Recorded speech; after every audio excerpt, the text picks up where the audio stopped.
My name is John H., and I'm an alcoholic. I'm also a drug addict and a compulsive gambler. In this Code Blue Big Book Study in Action seminar, we're going to go through the recovery section of the Big Book line by line, and we're going to do the action that our book tells us we must do to recover from this seemingly hopeless condition of mind and body. This is based on the Canadian method used by the Golden Slippers, but I also borrow a lot of information from the Joe and Charlie Big Book Weekend tapes, as I feel their interpretation carries so much depth and weight. Sometimes I use their material verbatim, so don't get angry at me. Sometimes they can say things a lot better than me. This action and study is designed so that you can follow along in a 4th edition Big Book. Have your pen and highlighter ready. I don't claim to be any kind of big book guru or top 10 spiritualist. I'm just a simple drunk who was almost dead from the disease when a group of my heroes, some recovered alcoholics, took me through the book 5 years ago and saved my life. There's also some paperwork that you can download. Hopefully I'll get that online as well. Some from Joe and Charlie and some from the Golden Slippers. Please forgive any mistakes, errors, or misquotes you may detect. I'm sure there are many, for once again, I'm just a simple drunk trying to help other folks as I was helped myself. Thanks for listening. John, alcoholic. During the 1950s, a man by the name of Max C., now deceased, started a group in Winnipeg, Manitoba called the Golden Slippers. The group was a back to the basics of the Big Book kind of group, especially for those people who could not stay sober for any length of time. The group took a bunch of chronic slippers and walked them through the steps, taking the action exactly as laid out by the first 100 men and women who wrote the basic textbook Alcoholics Anonymous. This is not your typical thanks for sharing kind of AA meeting, nor is it like any seminar. Participants are asked to do all 12 steps as laid out in our basic textbook. One or more of the people who have done this work before will be guides to lead you through the instructions in our basic textbook using a dictionary published at about the same time as the book Alcoholics Anonymous to help us better understand the directions as they were written by the first 100 men and women. We ask every participant to commit to the entire process. Though we read and study the AA Big Book, this group is not limited to members of AA. We who have participated in these groups before have come to understand that these sessions make us much better sponsors. We can now lead people through the steps exactly as given to us by those who have gone before, unfettered and unchanged. In addition to being a boot camp for sponsors, we also feel this is especially valuable to those who have been through some sort of treatment or rehab and have been in effect left off at step 3 or 5. Recovery requires that we do all 12 steps. We recover in AA by taking the steps, and if we don't take the action as described in our basic textbook, we might not recover. These study and action sessions will guide us through the steps precisely as the first 100 men and women laid them down. These are back to the basic sessions, accepting the simple kit of spiritual tools that's been laid at our feet. Let's open with the set-aside prayer. God, please let me set aside everything I think I know about sobriety, life, and you, so that I may be open to a new experience. Amen. All right, guys, thank you for braving this weather and coming in tonight.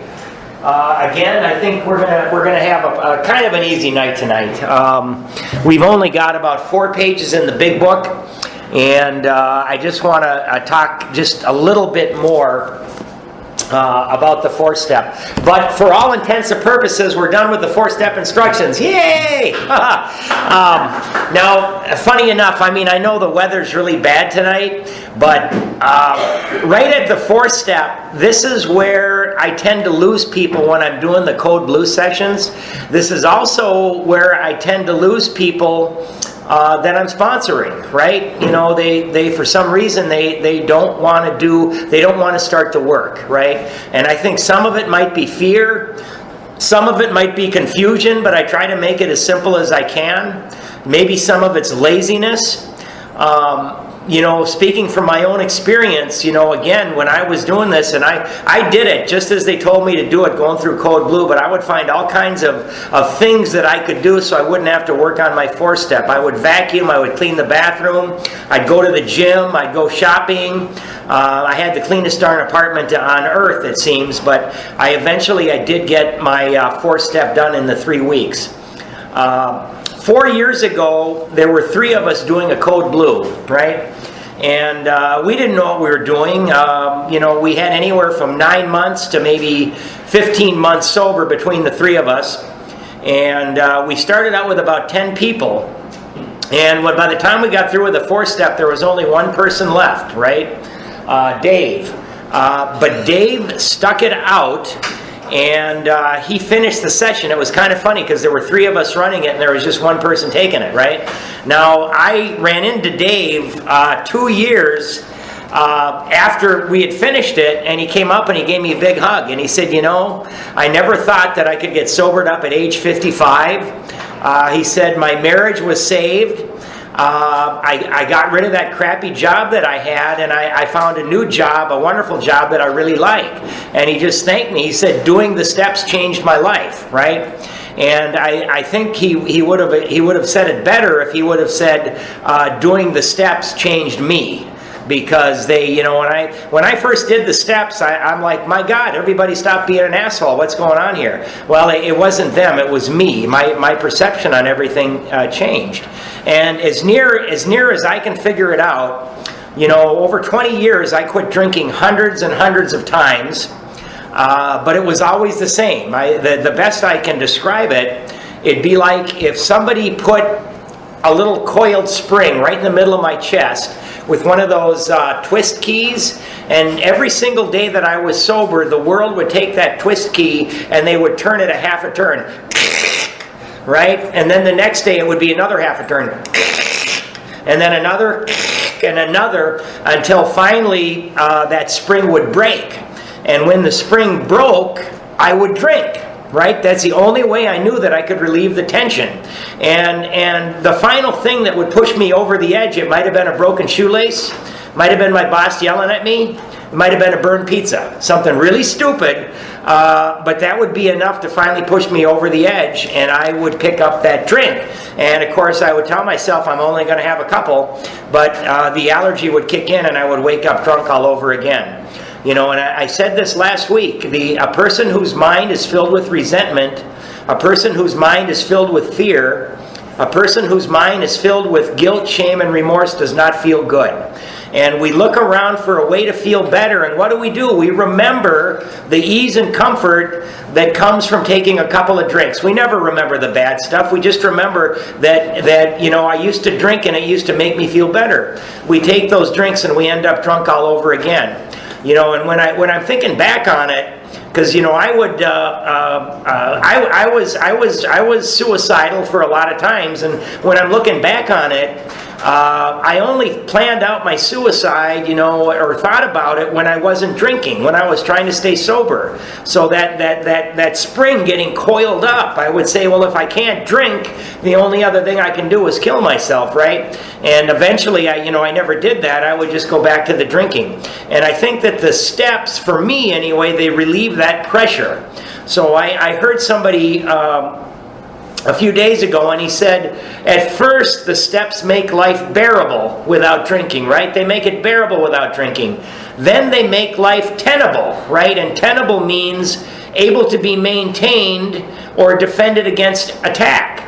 And eventually the steps make life without drinking preferable to life with drinking, right? So it starts out, it's bearable, then it becomes tenable, and then it becomes preferable. And these are what the steps do for us. And then after it becomes preferable, you keep doing these things, and it keeps getting better and better, and you start to get some happiness, some peace of mind, some serenity, and you go out and you start helping other people, and your life just kind of, like Bill says in the book, it kind of skyrockets, right? So, yep. Sorry, what does tenable mean? Tenable, yep, I looked that up because at first it's bearable, right? And then tenable, it means able to be maintained or defended, maintained or defended against attack. Right, but we go through these, and then it becomes preferable, right? But again, it keeps getting better and better and better. And the thing about the 4-step, when we take the 4-step, we now know the nature of our wrongs that we're going to talk about with somebody and God in the 5th step. We now know the defects of character we're going to become ready to have God remove in step 6. We now have the shortcomings we're going to ask God to remove in step 7, and we have the list of names for step 8 and 9. Now again, guys, if you do it by the big book, it's not scary. There's nothing to fear. And just by doing the 4th step, God begins to give us a kindly and a tolerant view of people. And God starts to take away our fears and show us what He wants us to be. So step 4 is a must, because we cannot take steps 5, 6, 7, 8, or 9 without first doing the 4th step. So, I mean, it's the beginning. And, you know, I have no idea why after 25 years of relapse and why I finally had the willingness to do this. I don't know. I think, you know, God reached over and gave me a little bit of a nudge, and I had some really good people helping me. But eventually when I did this, my life changed, and it changed rather quickly. Now, you know, if there are those people, and it's okay. I mean, if you guys, you know, if you haven't done anything, I found that you can get your 4th step done, or at least a version of it done, in about 2 or 3 hours, right? And all I would want you to do, you know, list the 10 people, just 10 people that you really can't stand, right? Why you can't stand them, you know, what they did to you, how that affects you, how it affects your self-esteem, how it affects all of these things that in column 3, and then look at what our part is in it. Then list 10 fears that you have. You know, what are the fears? Why do you have them? They affect what part of self, and what's your part in the fears? And then just write down the top 10 people that you really harmed, you know, and what you did, what part of self that affects, and what your part in that was. Just do the 10, 10, and 10, and if you sit down with somebody even for an hour, that's going to be a wonderful start, because our book tells us we just got to get the big stuff out of the way.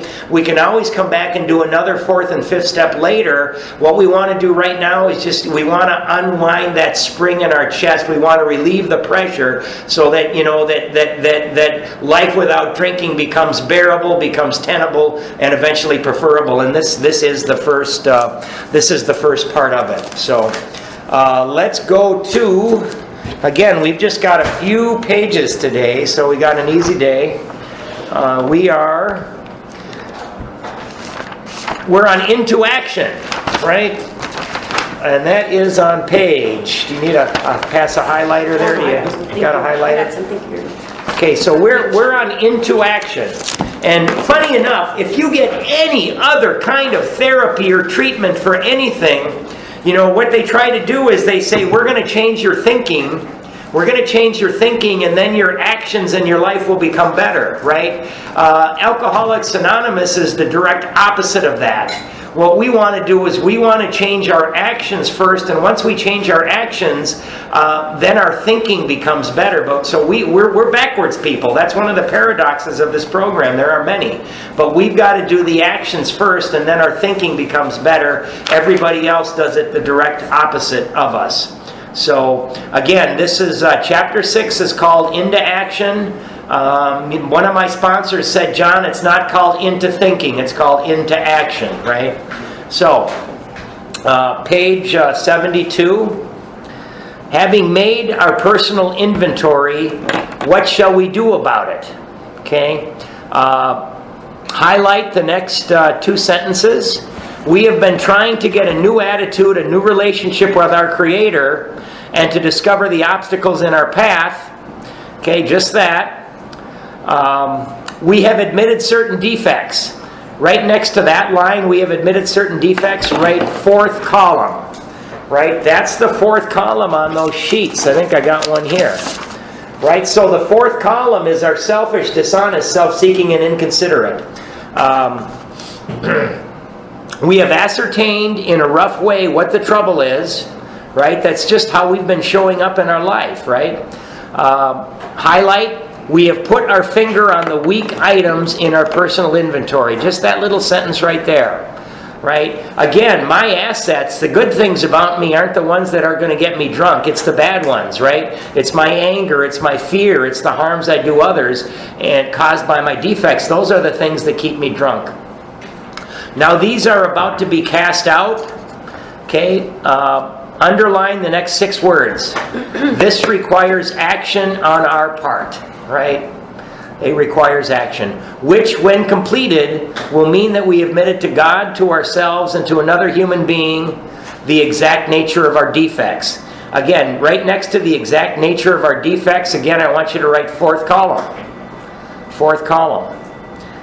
That's the, we've got a weather thing that's been going off. I don't know if it gives us the all clear, but it's been going off since 4 o'clock. This brings us to the fifth step in the program of recovery mentioned in the preceding chapter. Right? I mean, the hard work, guys, we did the hard work in the fourth step. The fifth step, we just have to get over our fear of sharing it with somebody, but it's actually all we got to do is talk about what we've written. It's not that bad. This is perhaps difficult, especially discussing our defects with another person. We think we have done well enough in admitting these things to ourselves. There is doubt about that. Highlight the next sentence. In actual practice, we usually find a solitary self-appraisal insufficient. Right? And I can attest to that. I made some half-hearted attempts to do a fourth step with no intention on doing my fifth step. And I got to tell you guys, when I kind of wrote things out and I knew I wasn't going to share with anybody, the conclusion that I drew was everything was still the other people's fault. Nothing was my fault. That was what happened when I did it by myself, right? I was the victim, right? I didn't get a clear view. Many of us thought it necessary to go much further. We will be more reconciled to discussing ourselves with another person when we see good reasons why we should do so. Okay, so we're going to highlight the next sentence and put a big one in front of it. The best reason first. If we skip this vital step, we may not overcome drinking. Okay, so right here, they're telling us that if we want to get over our drinking, we've got to do it. They're saying that this step is vital. It's crucial. Off to the left, let's write something. If I am not honest, I will not have a healthy recovery. If I am not honest, I will not have a healthy recovery. You know, and I've heard people tell me this, and I've my sponsors had people where they've held on to things and they haven't shared them, and they go out and they get drunk over it. They did not get it off their chest. If I am not honest, I will not have a healthy recovery. So, first reason, we may not overcome drinking. Time after time, newcomers have tried to keep to themselves certain facts about their lives. Trying to avoid this humbling experience, they have turned to easier methods. Okay, highlight the next 5 words. Almost invariably, they got drunk. Put a 2 next to that. They're telling us again that if we don't do it, we're going to get drunk. Right? That's how important this is. That's where? Almost invariable. Where are you? Right here. Almost invariably, they got drunk. Just highlight that. Yep. So that's the second reason. They're telling us it's the same doggone thing as the first reason, but they're telling us again we're going to get drunk if we don't do it. Having persevered with the rest of the program, they wondered why they fell. You know, guys, and remember, if we go back to Jim the car salesman, right? He took steps 1, 2, and 3. He got his job back. He started to reassemble his family, but then he kept relapsing over and over because it says he did not go further, right? So we've got to go further. We are going to highlight all the way to humbled themselves. That's the next 2, 4, 5 lines. We think the reason is that they never completed their house cleaning. They took inventory all right, but they hung on to some of the worst items in stock. They only thought they had lost their egoism and fear. They only thought they had humbled themselves, right? So we're going to highlight to there. So they didn't share everything, right? They said, I did my 5th step with somebody, and God heard it, but they didn't share everything. They kept on to to some really bad stuff that eventually got them drunk. But they had not learned enough of humility, fearlessness, and honesty. Underline those 3 words. They had not learned enough of humility, fearlessness, and honesty in the sense we find it necessary until they told someone else all their life story. And circle all their life story. Now that's where some people get confused. They see that And they think that we're going to, now I know what to do in step 4. I'm going to write a biography of my life. But no.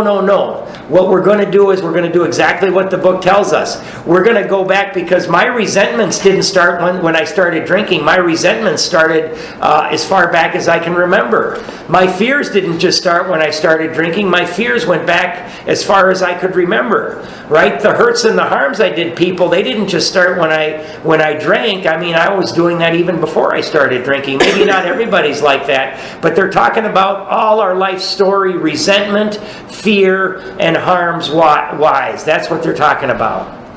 More than most people, the alcoholic leads a double life. He is very much the actor. Okay, let's underline to the end of the paragraph. To the outer world, he presents his stage character. This is the one he likes his fellows to see. He wants to enjoy a certain reputation, but knows in his heart he doesn't deserve it. So right next to that, we're going to write self-seeking. Self-seeking. Okay? And again, I mean, all that is I want other people to see me the way I think they should see me, right? Not the way that I really am. That's all it means, right? I don't want them to see how I really am. I want them to see the character John, right? The inconsistency is made worse by the things he does on his sprees. Coming to his senses, he is revolted at certain episodes he vaguely remembers. These memories are a nightmare. He trembles to think someone might have observed him. As fast as he can, he pushes these memories far inside himself. He hopes they will never see the light of day. He is under constant fear and tension. Okay, underline the next 5 words. That makes for more drinking. Okay, and let's put a 3 next to that. That's the 3rd time that they're going to, in a page, not even a page and a half, that they're going to tell us that we're going to go back to drinking if we don't get this stuff out, right? It says 2 lines up, it says, he hopes they will never see the light of day, right? And because of the things we've done, we're under constant fear and tension.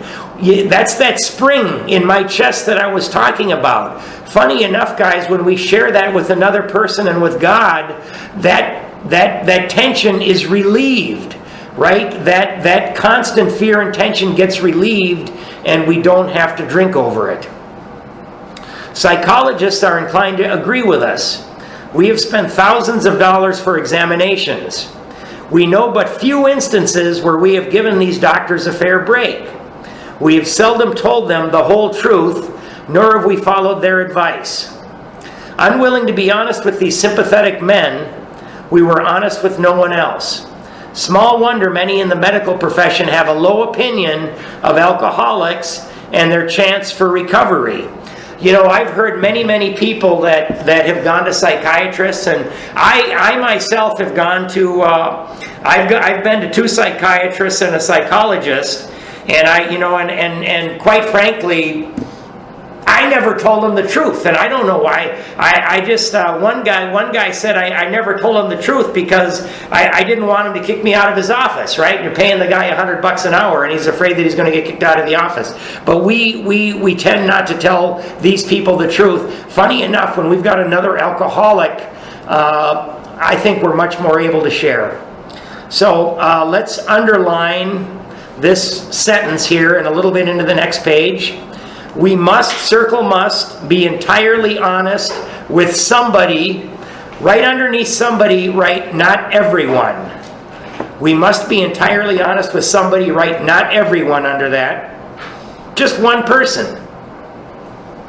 We must be entirely honest with somebody if we expect to live long or happily in this world.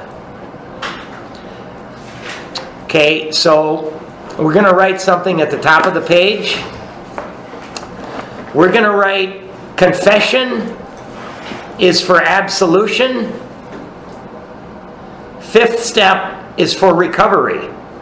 Right? And I'll talk a little bit about the difference, but confession is for absolution.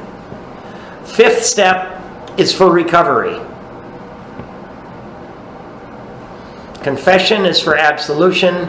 5th step is for recovery. So I was told by my sponsor, I I was born and raised Catholic, but I'm not practicing. But he said if you were practicing, and it was part of your faith, you would want to go and do confession as well as going over your fifth step with me. Right now we're going to get some instructions for the fifth step. So, rightly and naturally, we think well before we choose the person or persons with whom to take this intimate and confidential step. Next to that line, let's write first instruction of fifth step.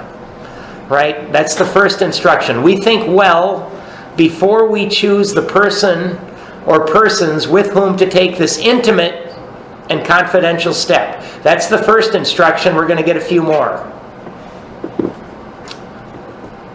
Those of us belonging to a religious denomination which requires confession must, and of course will want to go to the properly appointed authority whose duty is to receive it. Okay? You could put a little 2 next to that line, right? That's another instruction.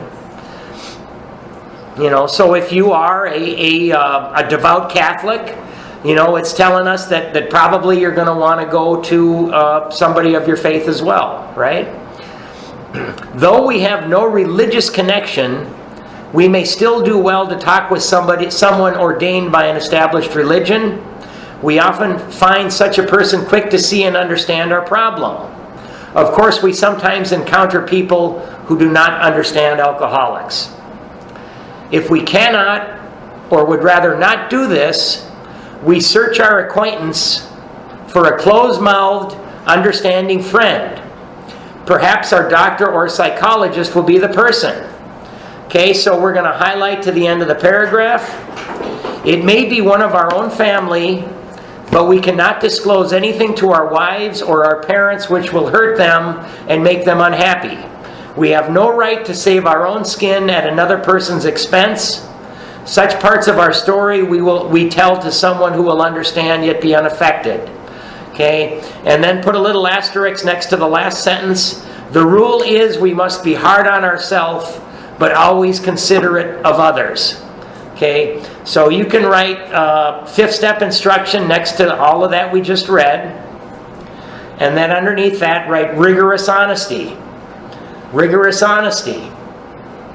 Now, when this book came out, right, they sent this book out to people in California, and there were no AA groups out in California. They sent the book out to Kentucky. There's no AA groups in Kentucky or in Minnesota, right? So when he's writing this book, Bill is assuming that we're going to have to find somebody because there's no AA groups to go to, and so we're not going to be able to find a sponsor to hear our fifth step. Today we've got meetings all over the place, and we've got thousands and thousands of alcoholics who have done their fourth step and would be more than willing to listen to our fifth step. So we got to remember that when this book came out in 1935, that's why it's telling us that maybe it should be one of our own family, or maybe, it's going to have to be a minister. But today, we've got so many people in the rooms of AA that have done this step and might actually be more able to help us see things that we can't see ourselves. So I think that this instruction isn't necessarily as true today as it was when the book first came out. So, my sponsor said, John, you can go to a minister or somebody else, but if I'm going to sponsor you, you are going to give your fifth step to me, because when you call me at 12 o'clock, you call me at midnight and something's going on, I have to know who you are if I'm going to be able to help you. So he was very insistent that I do it with him, and I think rightfully so. Anybody that I'm sponsoring, I want them to do their fifth step with me. And again, if they want to do it with somebody else, that's okay too. Notwithstanding the great necessity for discussing ourselves with someone, it may be one is so situated that there is no suitable person available. Okay, again, back when this book came out. So we're going to underline the next 4 lines. If that is so, this step may be postponed, only, however, if we hold ourselves in complete readiness to go through with it at the first opportunity. Okay, so again, next to that you can write not that many people when book was written, right? Or something to that extent. Not that many people when book was written. Today I don't think we necessarily have that kind of an excuse. Also, not that many people when book was written. And also they're talking about people who might have been in prison, right? Because they didn't, nowadays they've got AA groups and people that go into prisons, but back in the day, there was no books. None of these books weren't in prison, and neither were there AA groups. So this is written in the context of 1939. We say this because we are very anxious that we talk to the right person. It is important that he be able to keep a confidence, that he fully understand and approve what we are driving at, that he will not try to change our plan. Underline the next sentence, but we must not use this as a mere excuse to postpone. Okay? Again, if you're really stressed out about finding the right person, maybe take an extra week to find that person, but we cannot postpone it for long. In my last Code Blue, I had 2 women, and neither of them had a sponsor, right? And they said, can we do our 5th step with each other? Right? And I said, this is about 4 months ago.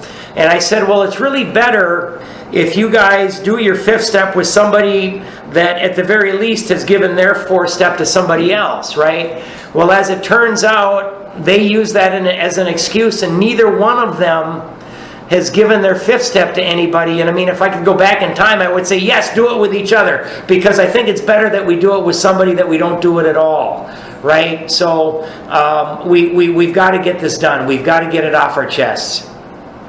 Okay, highlight the next sentence again. It's another instruction. They're all over the place. When we decide who is to hear our story, we waste no time, right? Just that little line. We've got all this work done. Let's get the next step done. I got to tell you guys, when I finally did my 5th step, I had a little bit of fear going on, and I had some other things, but the relief that I felt just by doing the damn thing, right? It was like taking a big test in college. I was just happy that it was over, right? And I didn't necessarily see the benefits that I got from it till maybe several days or even several weeks later, but it was just a huge relief to get it over with. We have a written inventory. Again, we've got to get it on paper. We have a written inventory, and we are prepared for a long talk. Next to that, you can write 2 hours is enough, right? And that's from my sponsor. If you do the 4th step the way that we do it in Code Blue, we've done a lot of the work ourselves, right? And so, again, a lot of my resentments disappeared. A lot of my fears disappeared. So 2 hours has been enough for every 5th step that I've heard, and it was enough for the 2 times that I gave my 4th step to somebody else. We explained, but you know what? If you take longer, that's okay. I don't want to put any kind of time limit on it. I just know that our sponsors are usually, they got a lot of stuff going on, and I don't like to, I always felt like I was impinging upon somebody else's time. But as I discovered after hearing other people's 4th step, I get more out of listening to a 4th step. Many times these people are helping me as much or more than I'm helping them by being the listener. So we're not harming anybody. We're not impinging on their time. We have a written inventory, and we are prepared for a long talk. We explain to our partner what we are about to do and why we have to do it. He should realize that we are engaged, double underline, upon a life and death errand. A life and death errand. And you can put a 4 next to that, because that's they're telling us, they told us 3 times, the 1, 2, 3, that we're going to get drunk. And here again, they're telling us that this is a life and death deal. And that's the same thing, because for many of us, if we start drinking again, we're probably going to die before our time. Certainly we're going to have a life that's kind of miserable. Most people approached in this way will be glad to help. They will be honored by our confidence. And that is true. If you find anybody in this, anybody in AA, they're going to be more than happy to hear your 5th step. Okay, So let's underline the next two sentences. It's another instruction. We pocket our pride and go to it, illuminating every twist of character, every dark cranny of the past. So just underline that little sentence there. And now I'm going to give you, there's 8, next to this whole big paragraph here, write 5th step promises. The one that I'm going to read next. Just write 5th step promises next to it. And I'm going to give you 1 through 8. We can label them. So, this is what we can expect once that we've done this step. Once we have taken this step withholding nothing, put a 1 in front of we. We are delighted, right? I was just happy to get the doggone thing over with. We are delighted. Put a 2 in front of the next we. We can look the world in the eye, right? No more looking down at our shoes, right? We can look the world in the eye. Put a 3 in front of the next we. We can be alone at perfect peace and ease. I was afraid to be alone because I didn't trust myself. I was going to do something stupid, maybe get drunk, right? Put a 4 in front of our. Our fears fall from us. That's a wonderful promise. Put a 5 in front of we. We begin to feel the nearness of our Creator, right? All of a sudden we're getting closer to whatever this higher power is. Put a 6 in front of the following, in front of we again. We may have had certain spiritual beliefs, but now we begin to have a spiritual experience, right? So our step 2, where we believe maybe there's something that we start to have an actual experience or a slight awakening, right? Put a 7 in front of the. The feeling that the drink problem has disappeared will often come strongly. Okay, that was wonderful, guys. I somewhere in here, my obsession to drink, which I had crazy every morning, every day, went away. Now that's also a little bit of a warning there, right? Because we do need to go further. Put an 8 in front of the next we. We feel we are on the broad highway, walking hand in hand with the Spirit of the universe. Okay, so those are 8 5th step promises. We're going to get promises throughout this whole book. They not only the ones that we read at meetings, but they're all over the place. We're going to get them. Remember the 4th step promises, where we start to get rid of our fears and we start to take kindly and tolerant view of other people. So there's promises all over the place. Okay, so let's underline the next sentence. Returning home, we find a place where we can be quiet for an hour, carefully reviewing what we have done. So that's another 5th step instruction. So what that's telling us is after we finished our 5th step, we've left the club or we've left our sponsor's house, and we've driven home, right? It's very important, and my sponsor was very adamant about this, that I sit quietly for an hour. Turn off the phone, no TV, no radio, nothing. And we just think about for an hour what we have done, right? Quiet, right? Just think. We thank God from the bottom of our heart that we know Him better. Taking this book down from our shelf, we turn to the page which contains the 12 steps. Carefully reading the first 5 proposals, circle that word proposal, right? Bill didn't want to use the word steps twice in the same sentence, so that just means the proposals are the first 5 steps. We ask if we have omitted anything, for we are building an arch through which we shall walk a free man at last. Okay, so now I'm going to give you, they're going to ask us some questions, and I'm going to give you a little translation that my sponsor gave me. So put a 1 in front of, is our work solid so far? Okay, put a 1 in front of that. Down at the bottom of the page, write 1 and just write, have I done my best? Right, that's all it means. Is our work solid so far? Put a 1 at the bottom, have I done my best? That's all they're asking. Okay, put a 2 in front of, are the stones properly in place? Okay, and then down at the bottom of the page, write the 2. The translation is solid 1, 2, and 3 question mark. Right? All they're doing is they're asking us, have we done a solid first, second, and third step? So I just put solid 1, 2, and 3 question mark, right? Remember, steps 1 and 2 are simply conclusions of the mind, right? Put a 3 in front of have. Have we skimped on the cement put into the foundation? Okay. The 3 down below, just write rigorous honesty. That's all. Have we been rigorously honest? Rigorous honesty.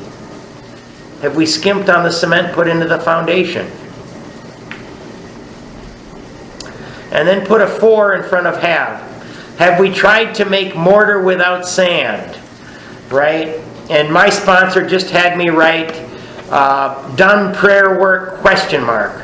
Right? Because all through this, when particularly the 4th and 5th step, we're going to get some more instructions on paper. We're always asking for God's help. So we've done our prayer work question mark.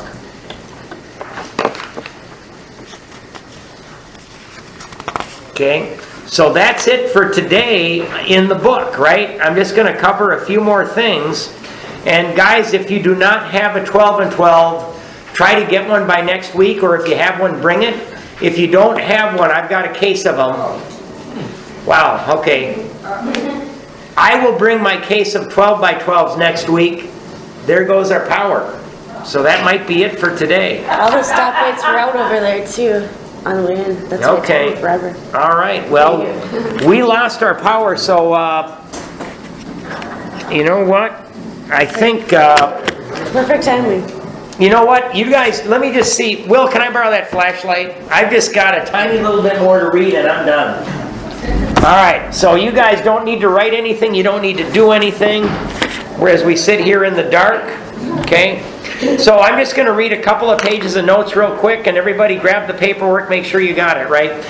Again, step 5, we have been trying to get a new attitude and a new relationship with our Creator. So when I did my 4th step, I did the very best I could working on my 4th step with the limited knowledge and experience, right? I did the best I could.